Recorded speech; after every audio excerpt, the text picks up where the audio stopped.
What's up, people? My name is Olivia. Welcome back to my channel, a place for makers and entrepreneurs. In today's video, we are going to talk about how to get found on Etsy. Really quick, I have something for all of you Etsy beginners. I've created a free mini e-course that will give you basically the deets on what you need to know before you start an Etsy shop, and you can find this link in the description below. So without further ado, let's go ahead and get into it. All right, so the first way to get found on Etsy is through your titles and your tags. So when it comes to your titles and your tags, you want them to be very relevant because they are one of the main key factors to getting found on Etsy. And if your title and tags are not relevant to the item that you are selling, then you will not get found, or you may get found but for the wrong reasons, and then the customer or buyer will bounce off onto somebody else's shop. Let's go ahead and get into the title. The titles are located right below, depending on what you're on, whether it's desktop or mobile. The titles are going to be located to the right side of the image, and sometimes on the mobile it's right below your image. Your title will tell shoppers in a few words exactly what your item is. Your tags will also do the exact same. They will describe the item that you are selling, so be sure to be very descriptive when you are creating your tags for your product. Selling on Etsy is very important to understand the Etsy search algorithm. Within Etsy search, they're looking at your titles and your tags, and they want to make sure that it is very relevant to whatever the shopper is searching. In the Etsy search, for example, I'm going to put a photo up right here of a yellow tote. For the title of this example could be something like yellow tote bag. Another descriptive way is yellow canvas bag. Those are much stronger versus using words alone, like yellow, comma, canvas, comma, tote, comma, bag. The best practices are to use them in nice short phrase, so to at least 2 minimum to 3 word phrases in your titles and your tags. And I know sometimes the character is limited per tag, but at least try to put 2 words together, and if the letters are short enough in each word, then use a 3-word tag for your item. Another key note is that with your titles, you want to put the main keywords that you would like to rank for that specific item in the front part of your title versus the end part. And the reason why is because Etsy prioritizes the first 3 phrases that you have in the front of your title. Prioritize those first before the end of it. I'm not saying that the Etsy search completely discards the end of your title, but you want to make sure you put your strongest keywords in the beginning and not the end. When it comes to the tags, it does not matter what order you put it in. Just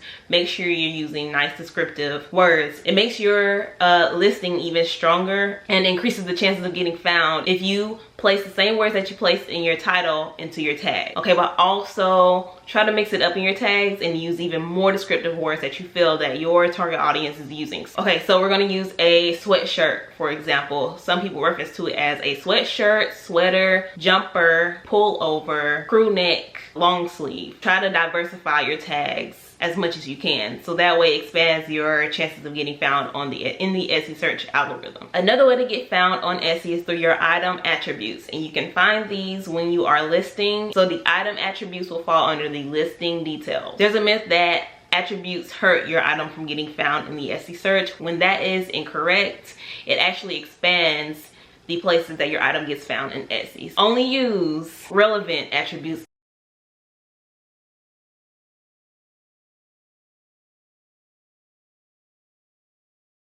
Use as many as you can because then it expands the places that you will get found. Because if you think about it, many shoppers shop in different ways: special occasion, the style, the size, and or the color, and etc. Be sure to use these attributes. They will not hurt your listing. I promise they will not hurt your listing. If anything, you're getting found by more eyes on the Etsy platform. Listing quality score. So the listing quality score is a mixture of several different things, and this helps you rank in the Etsy search algorithm. It looks at how well your listing in particular is performing compared to the surrounding listings. This will include the relevancy, the likelihood of a shopper interacting, things like if the shopper came across your item, did they favorite it? Did they click on it? And if they did click on it, did they add it to their cart?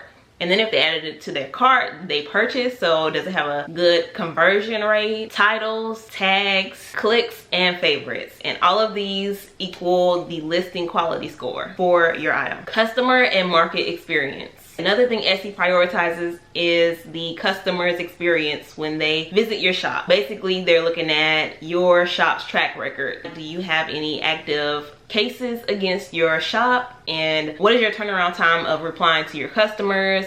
How long does it take for you to actually get your product shipped out versus the shipping time that you are advertising on your shop? Is your about section filled out, and are your shop policies filled out? And back to the cases, if you do have any cases, are you handling them in a professional manner? So Etsy looks at all of this when they're trying to see whether or not a shop is in good standing or not. Recency. So Etsy loves their platform to be nice and fresh, especially for the frequent buyers that come onto their platform. So they want to keep everything nice and new. They want to display all of the latest items and creations that their sellers have to offer. So basically, Etsy looks into how recently a item has been listed and or relisted. So let me clarify in this relisting thing. So if you would like to favor, you know, the Etsy search algorithm, this doesn't mean to manually relist your items over and over, because that will cost you 20 cents, especially if you're just starting out. That's going to cost you 20 cents every single time you manually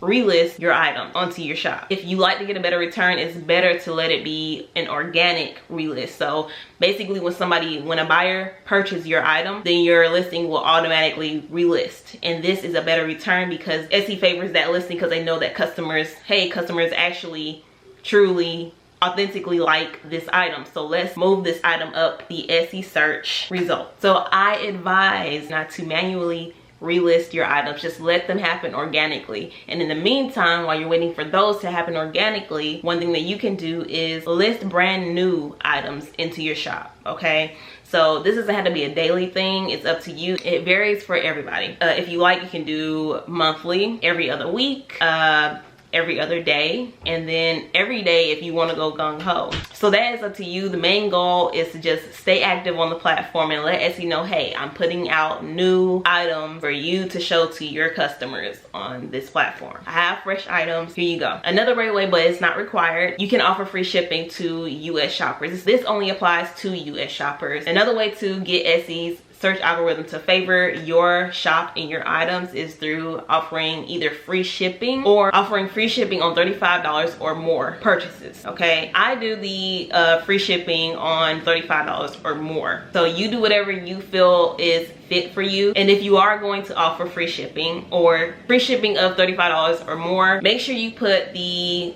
cost of shipping into your item prices, okay, in order to not lose any money. So that way you're being favored by Etsy, but at the same time you're still making your profits that you need to make for your shop. So Etsy prioritizes shops that offer free shipping and or free shipping on $35 or more purchases. If you have any questions for me, leave them in the comments below and I will be sure to reply. And as I said in the beginning, for all of my Etsy beginners out there, definitely check out my completely free 6-day mini e-course for Etsy shop. And in this free course, you are basically going to learn the foundations of having an Etsy shop. So what matters, what doesn't matter, and how to move forward when opening an Etsy shop. Because I've seen a couple of you ask previously, I am now offering Etsy critiques, and you can find that link down below in the description section if you are interested. I'll talk to you guys later.